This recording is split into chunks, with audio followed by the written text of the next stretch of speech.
Limestone County Sports. I am your host, Greg Wise, and this is Jay Vassar. The usual introductions. We are getting into playoff week, Jay. We had a couple of county teams that had finished up the previous week, and so obviously won't be covering any games for those two teams.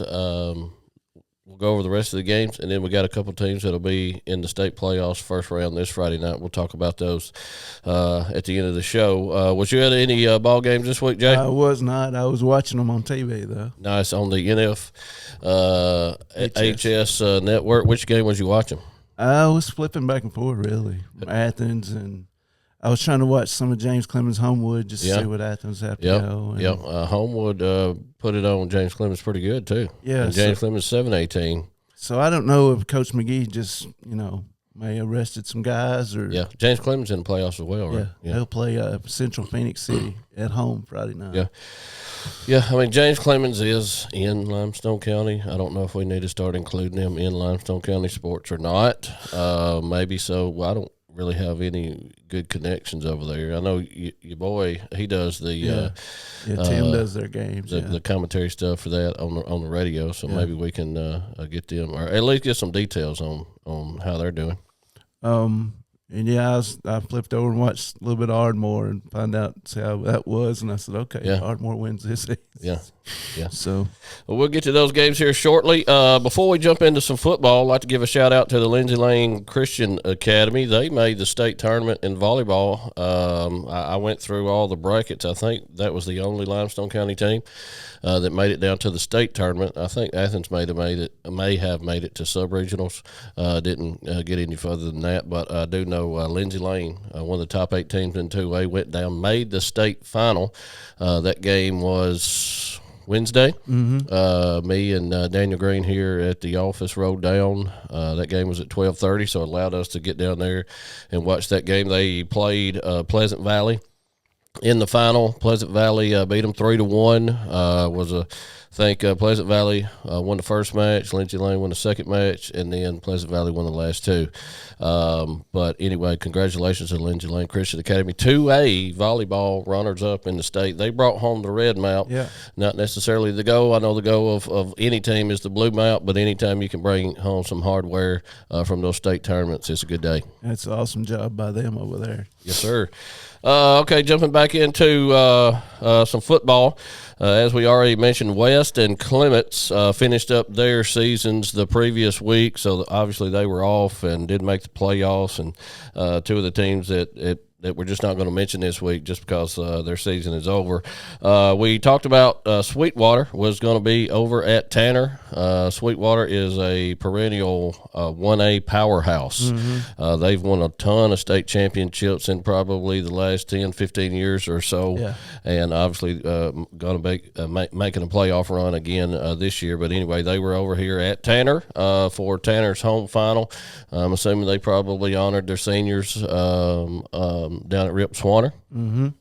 They probably did, and didn't turn out too good. Yeah, well, it was 41-0 at half, and the final was 41-0. So I'm assuming Sweetwater let off the gas and then probably run a lot of clock. And anyway, Tanner ends up the season 2-9, 1-4 in region play. They were 5th in the region, as we mentioned last week. Them and Red Bay were playing last week for that final spot in that region, the 4th spot in that region. Red Bay did win that game, and so Red Bay got that spot, and Tanner ended up again 2-9 on the season, 1-4 in region play. Don't know if Tanner's planning on doing spring football or not. I don't know. I know with limited kids that are playing soccer, baseball, all kinds of other sports, that would probably be tough for them to try to pull off to play a spring. But that also means they'll get an extra week in the next fall moving into. Is Matt still coaching soccer? Yeah, he is. Yeah, so, I don't know how he'd be able to do that. They play soccer in the spring, right? Yep. Yeah, so Matt will be moving over to soccer. I'm sure he won a state title in soccer last year. Yeah. And then so they'll be looking for that blue mount in soccer again in the spring, so probably will not be doing spring football down there. But best of luck to them in the offseason. I know a lot of those kids will be moving over to the basketball court now, and we'll be seeing them around the county here pretty soon. and it'll be here before you know it. I think next week. Yeah, middle school's already playing. We start today, right? Well, I know Ardmore middle school girls and boys were playing last week. We had our first games last week and got a game tonight. No, we don't have a game tonight. They got one tomorrow night.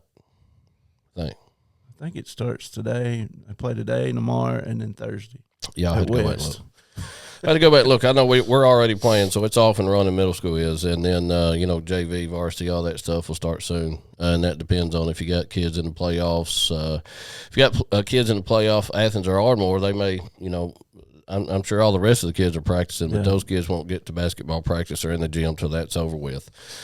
Moving over to East Limestone, they had Shelby County coming to town. Shelby County, no slouch. It's too early, Jay. I need more sun drop. Well, you had an extra hour sleep. Well, that's what got me. That's what got me messed up. Okay, I had an hour sleep. Like I woke up this morning at like maybe 4:30, which was really 5:30, like a couple of days ago. Mm-hmm. And then you're like, okay, do I try to go back to sleep?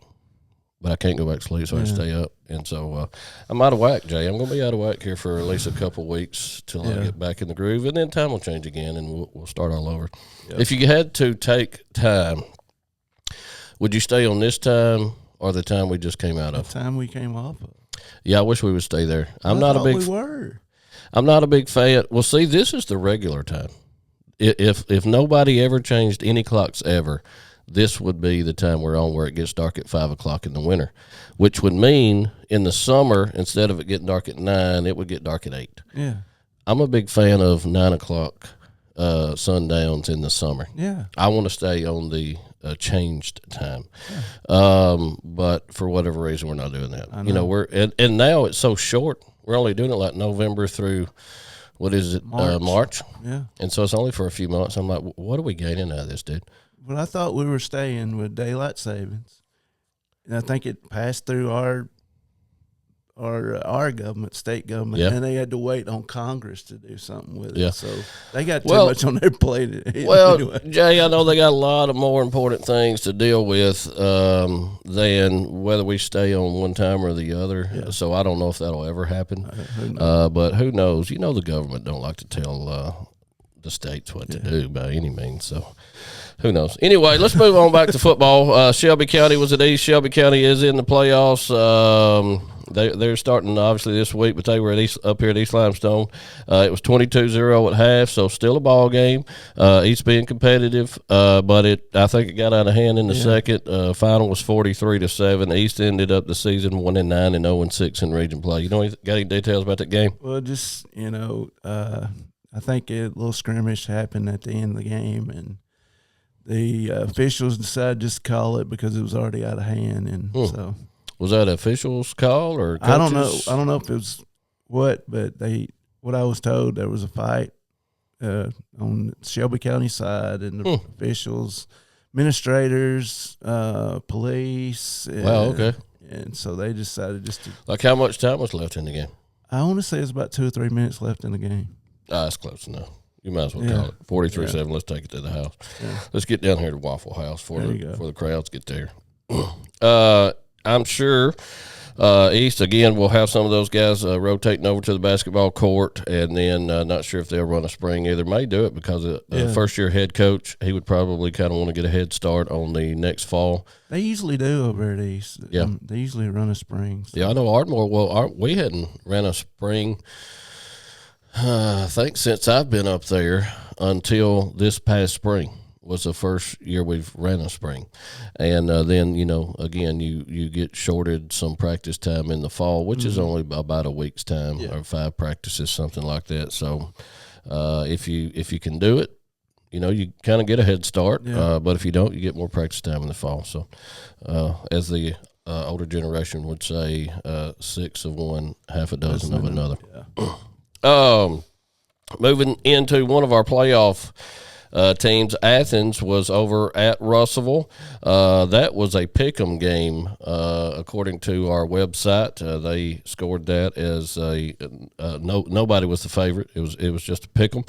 We both picked Athens. Athens was up 26-16 at half, and they finished off Russellville 45-23. That gets Athens to 8-2 on the season, 4-2 in region play. They are number 3 seed in their region, and they, as we already mentioned, they will go down to Homewood, who is also 8-2 this Friday night.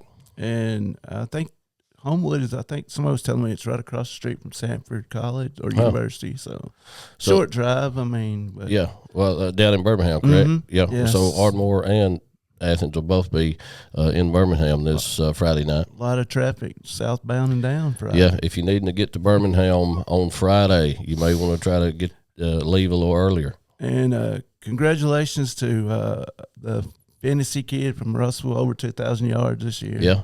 How did he do against Athens? He did get his first. He did get the 2,000, I think, in the first or second series against them. He ran the ball hard. Yeah. And I was just curious, playing a much better opponent, how many yards he would.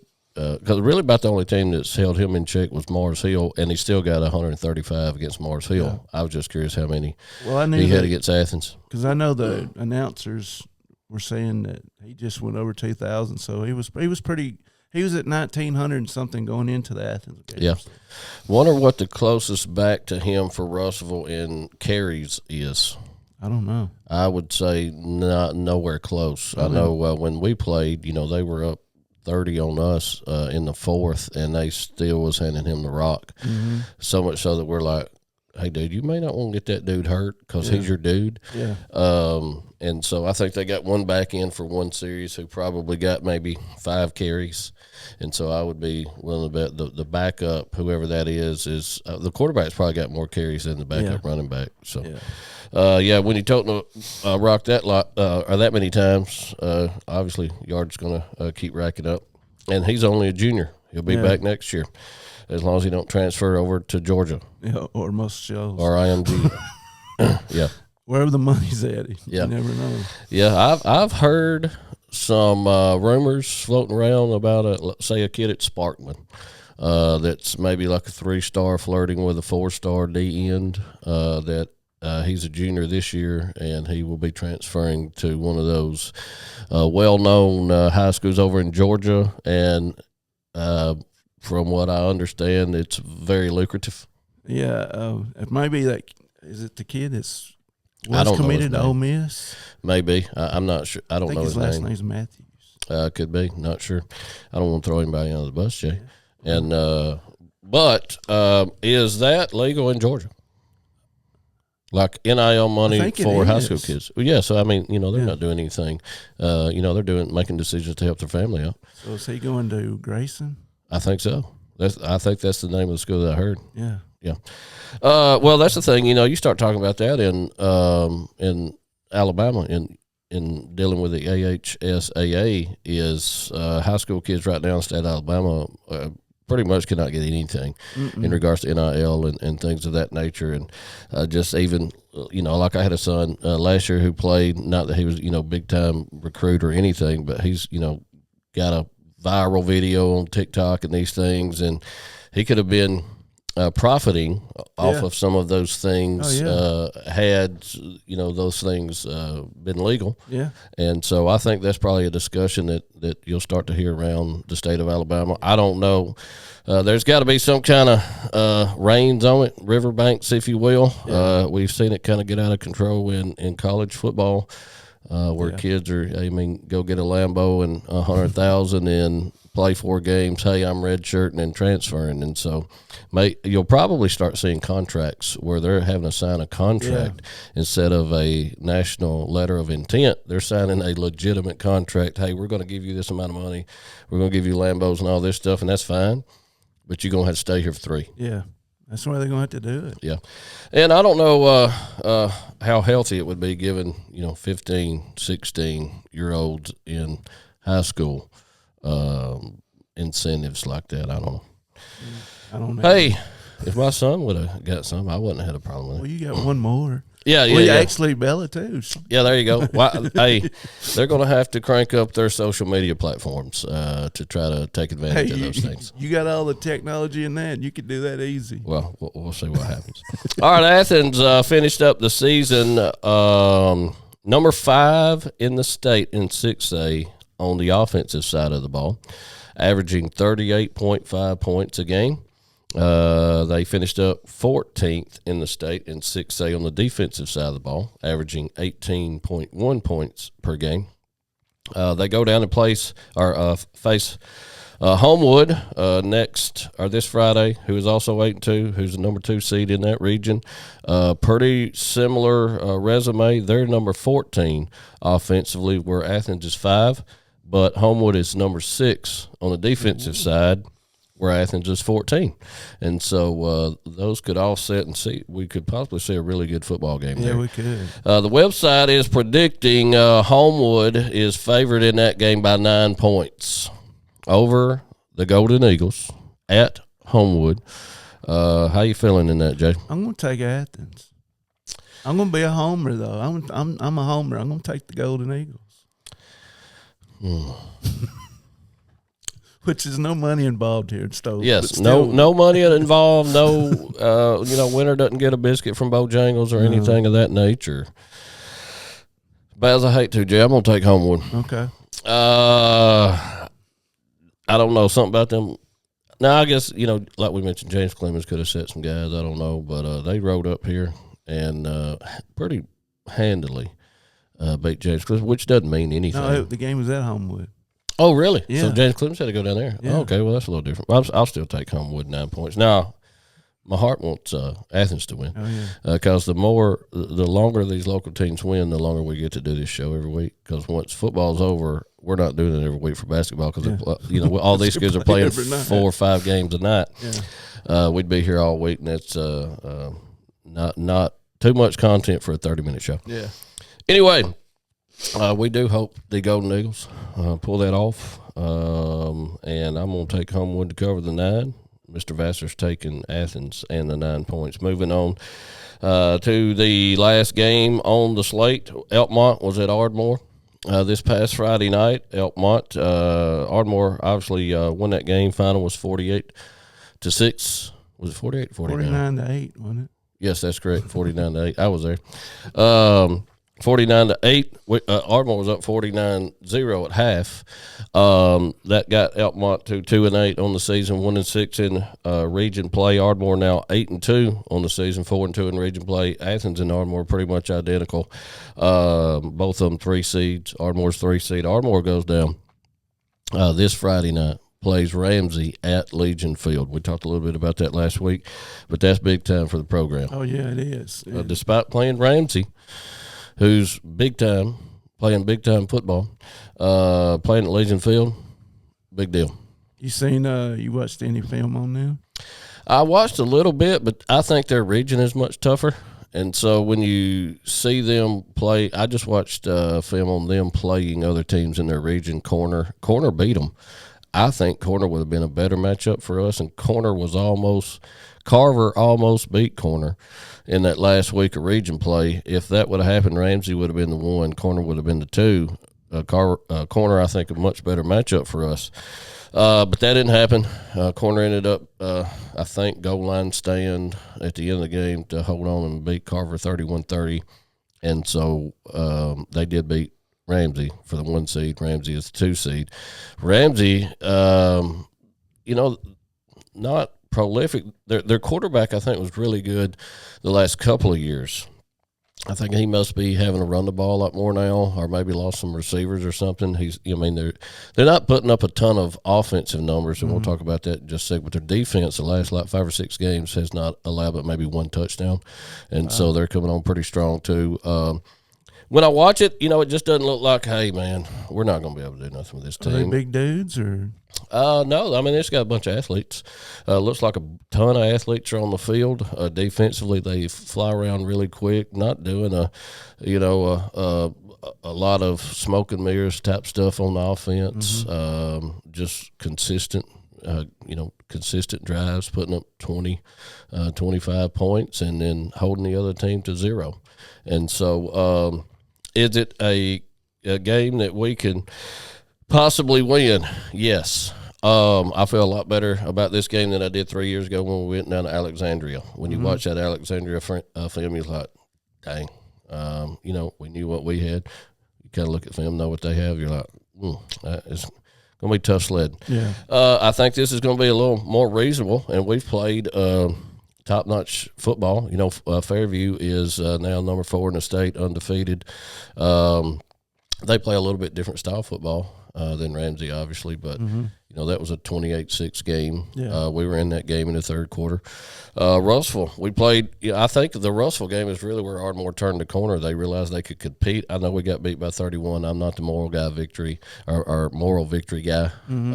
Like to toot your horn about a loss, especially a 31-point loss. But I think they realized that they can compete. The boys did, and after that game, dude, it's like they just got over the hump. And they realize, even facing adversity, getting down in games, bad things happen, things that we consider bad calls. Yeah.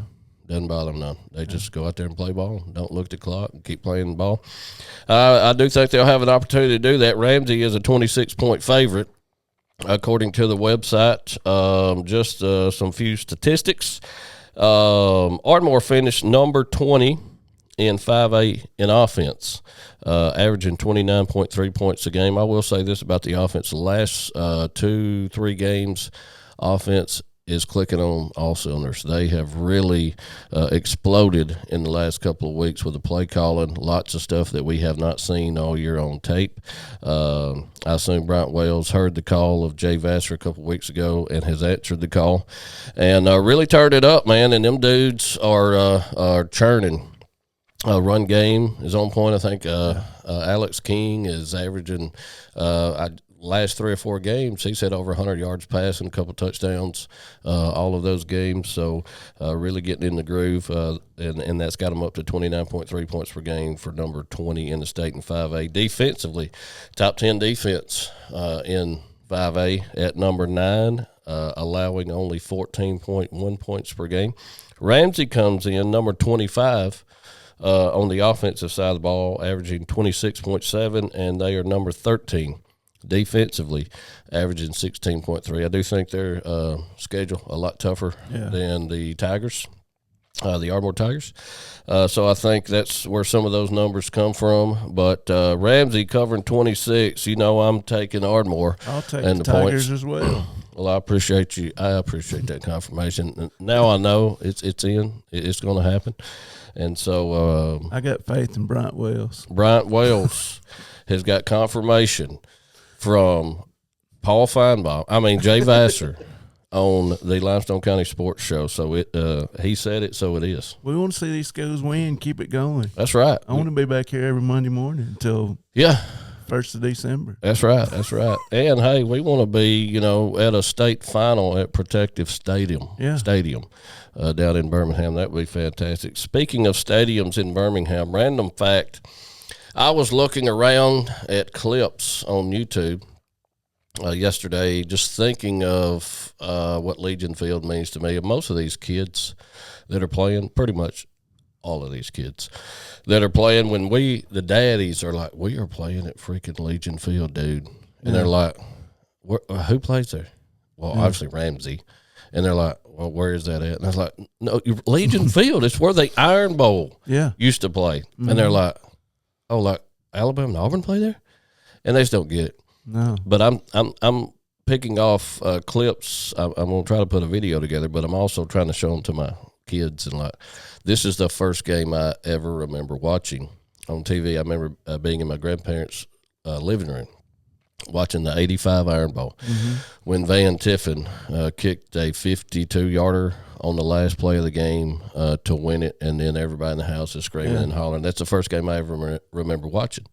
That was at the Iron Bowl at Legion Field.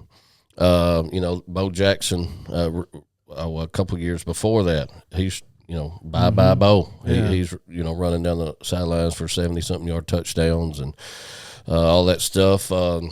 First game I remember being at. I know I was at some other games as a small kid, but they were probably rinky-dink games. It didn't matter. As a senior in high school, 1992, I'm at Legion Field for the first ever SEC championship game. Me and a friend of mine, I mentioned that last week, went down for that game, and that's when Langham intercepted that pass with about 3 minutes to go. Bama wins 28-21. I'm thinking, man, I'm going to be on the field, the same field with my son that I've watched these dogs, who a ton of them going to the NFL. And it depends on which side Ramsey uses for the home side. You could be running out the same tunnel as the Tide did. Man, Jay, you just hyping me up more, brother. I didn't think about that. Yeah. I mean, we could be in the same locker room. Yeah. That these dudes was in. You know, Cope and Curry on that 92 team, Barker, Antonio Langham, George Teague, who walked down the kid in the Sugar Bowl. Just all of those names, and that's just the start. Yeah. You know, they was playing at Legion Field into the early 2000s. So tons of dudes down there. And anyway, I text Coach last night, and, you know, we were reminiscing about some of that stuff, and he just threw this random fact out there.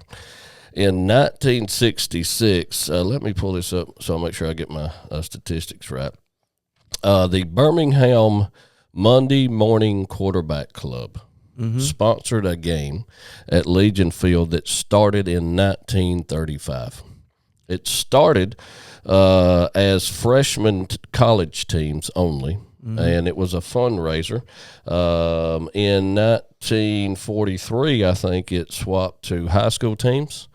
And then in 1974, it was the 4A state championship game. Okay. I'll say so from 1935 until 1973, the Birmingham Monday Morning Quarterback Club hosted and sponsored this fundraising football game called and it may not be politically correct, and I apologize, but the name of the game was the Monday Morning Quarterback Club Crippled Children's Classic. And it was a fundraiser for, children with disabilities and stuff. Probably UAB may have been involved with that. They got a great children's hospital down there. But big fundraiser. The game in 1966 was between Inslee and Jones Valley. Do you know a player that was on that 1966 Jones Valley team? Jones Valley High School. None other than Billy Snyder. Really? Who went on to coach at Lexington Muscle Shoals. Wow. That was his last ever high school football game. At Jones Valley, they got beat by Inslee. At that game, 28-7. Now, this is a high school fundraiser game. There was 20,000 people at this high school football game at Legion Field in 1966. Billy Snyder is on the sideline for Ardmore High School.